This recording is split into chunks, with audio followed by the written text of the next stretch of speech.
নমস্কার, নীলরতন দেবনাথ আমার কবিতা থেকে বলছি। যদি তোমার সাথে দেখা নাই হতো, তখন একা একা বসে কাটিয়ে দিতেন বেলা।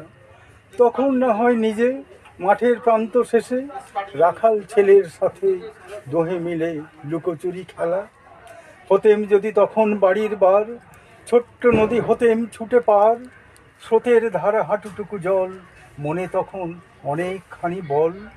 রইতে না হয় নদীর ওপারে, তোমার মতো দেখিনে সংসারে। নদীর যেমন দেখি স্রোতের ধারা, তোমায় কেবল দেখে দেখেই সারা।